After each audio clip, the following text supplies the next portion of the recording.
மக்கள் விரும்பி உண்ணும் ஸ்நாக்ஸ் பட்டியலில் பானிபூரிக்கு தனி இடம் உண்டு. சமீபத்தில் பானிபூரி சாப்பிடுவதால் புற்றுநோய் வர வாய்ப்பு இருப்பதாக கர்நாடக உணவு பாதுகாப்புத்துறை அதிகாரிகள் தெரிவித்துள்ளனர். இந்த அறிவிப்பு பானிபூரி விரும்பிகளுக்கு அதிர்ச்சியை அளித்துள்ளது. இந்நிலையில் ஆய்வுக்காக சென்னையிலும் பானிபூரியின் மாதிரிகள் சேகரிக்கப்பட்டு வருகிறது. இதுகுறித்து உணவு பாதுகாப்புத்துறை அதிகாரி சதீஷ்குமார் கூறுகையில், பானிபூரி சாப்பிடுவதால் புற்றுநோய் ஏற்படுவதற்கு காரணம் இருந்தால் அது 2 காரணங்களால் தான் இருக்க முடியும் என்கிறார்.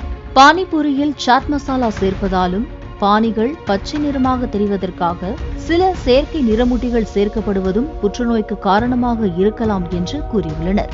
ஒன்னு பார்த்தோம்னா மசாலா பொடியில வரலாம் கார்சினம். ஏன்னா முதல்ல நம்ம அது ஒரு பெரிய இஷ்யூ ஆச்சு. மசாலா பொடியில இருக்கணும். ஸோ இந்த சாட் மசாலா அந்த மசாலா யூஸ் பண்ணுவாங்க. ஒருவேளை அதனால கேன்சர் வருதான்னு பார்க்கணும். ஒன்னு இல்லது இந்த தண்ணி இருக்கு இல்லைங்களா, பானி, அந்த பானிக்குள்ள இந்த கலரிங் ஏஜென்ட் ஆட் பண்ணுவாங்க, சுவையூட்டின்னு சொல்லுவாங்க. அது நம்ம ஃபுட்ல சேர்த்தக்கூடாது. அதை ஆட் பண்றாங்களா என்னன்றது முக்கியமா நம்ம பார்க்க வேண்டியதா இருக்குது. ஏன்னா அதுதான் நம்ம கேன்சர் வருது. ஸோ இல்ல வேற எது மூலியமா வருதான்றதை நம்ம பார்க்கணும்.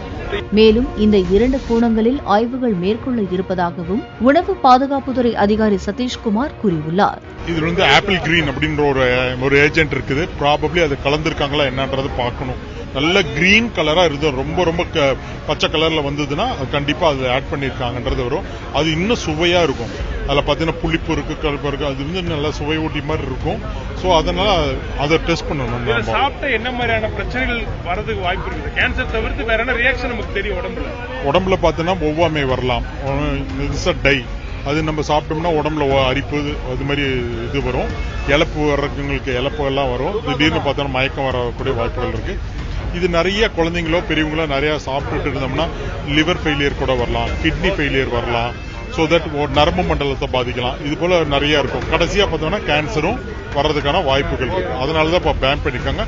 ஸோ அதை தீவிரமா நம்ம பார்த்துட்டு இருக்கோம்.